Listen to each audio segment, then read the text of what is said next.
I would now recognize our distinguished ranking member, Steve King, for his opening statement. Thank you, Madam Chair. I appreciate being recognized, and the thought that comes to mind as I listen to your opening statement is I'm wondering how the Eskimos got along all those centuries without fresh fruit and vegetables if it's a national security issue. However, before we start the testimony from the panel, I'd like to focus my remarks on protecting American workers. Illegal immigration, the lack of enforcement of our immigration laws, and today's jobs depression have formed a perfect storm for hurting Americans. The most important duty of the subcommittee is that we ensure our nation's immigration policy lifts up Americans, not holds them down. I find it hard to understand why some people carelessly claim that Americans won't do hard work. I find this claim insulting, as I am sure most hardworking Americans do. It's most insulting to those brave American soldiers who voluntarily risk their lives to defend our freedom and way of life every day, the men and women that take on terrorists in Iraq and Afghanistan, trek for miles across the desert with 70 or more pounds of gear and 100+ degree temperatures for about $8.09 an hour. And that includes the Marines. Maybe we should be spending less time watching Comedy Central and more time considering all the real jobs that are out there, ones that require real hard labor and don't involve sitting behind a desk. If we did, we'd realize that every day American workers perform the dirtiest, most difficult, most dangerous jobs that can be thrown at them.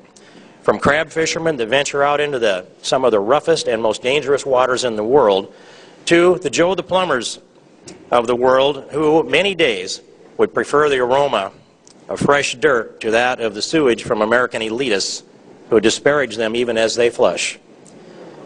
These are real Americans doing real jobs, tasks that simply must get done. When American workers are treated with respect and paid for the labor, that they will do any job and they'll outwork anyone on earth. America's spirit is hardworking, and so are the people that comprise this great nation. Let's move on to agriculture. I represent a rural district made up mostly of farmers and farm communities, and the people of Iowa know what it takes to manage and effectively run a farm. One issue with attracting more American workers to seasonal agricultural labor is that most migrant workers are consigned to perpetual poverty. I wish that the United Farm Workers Union today understood, as Cesar Chavez clearly did, the devastating impact that illegal immigration has on American farm workers.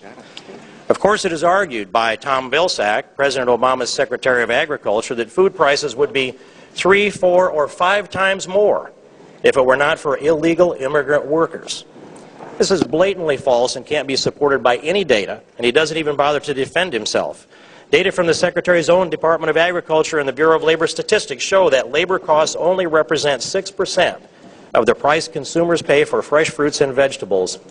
You could double the pay of workers and see only a 6% increase in consumer prices.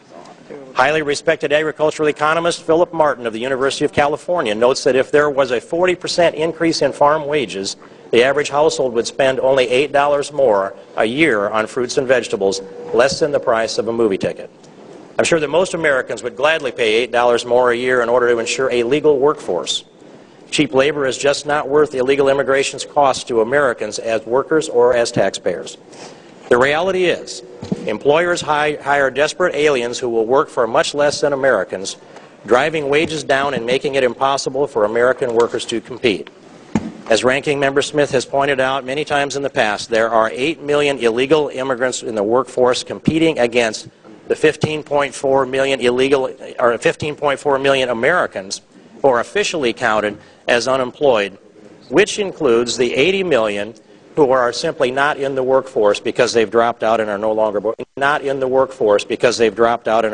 looking for jobs, and they are of working age. Americans have given up looking for those jobs because wages have been depressed and job opportunities eliminated by low-skilled and very mobile immigration.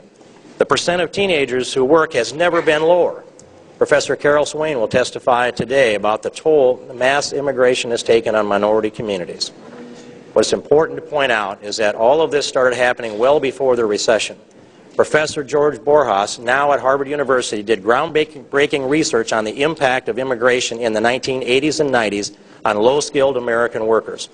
Professors Andrew Sum and Paul Harrington and other researchers at the Center for Labor Market Studies at Northeastern University found in 2005 that, given, and I quote, given large job losses among the nation's teens, 20 to 24-year-olds with no four-year degree, black males, and poorly educated native-born men, it is clear that native-born workers have been displaced in recent years because of immigration." Close quote. It's amazing to me that amnesty advocates simply ignore the 80 million labor pool. We can either feed, clothe, and house them, or put them to work to feed and clothe the world. The current economic crisis only magnifies the impact on American workers and families, but unless our immigration policies are changed, American workers and families will continue to be undermined even after the economy turns the corner. The Heritage Foundation found that the average household headed by an immigrant household and without a high school degree receives over $19,000 in total government benefits more than they pay in taxes from federal, state, and local. Cheap labor? You know, I think about the day that I had to swim out into a sewer lagoon and dive into 9 feet of fluid to retrieve a pump. And when I think about the day that it was 20 below and I'm in the water fixing a water line, and the warmest place there was in the water. The work that I've done in my life in the construction business and the work that we've put our workers through and the pride with which they take, it means that it's an insult to me to hear that Americans won't do this work. I can't think of a job that I have not been willing to do, and I can't think of an employee that I've had over the 28 years in the construction business that refused to do the work that was necessary. Americans will do that work, but they want to be paid a respectable wage for it. I look forward to the testimony, Madam Chair, and I yield back the balance of my time. Gentlemen.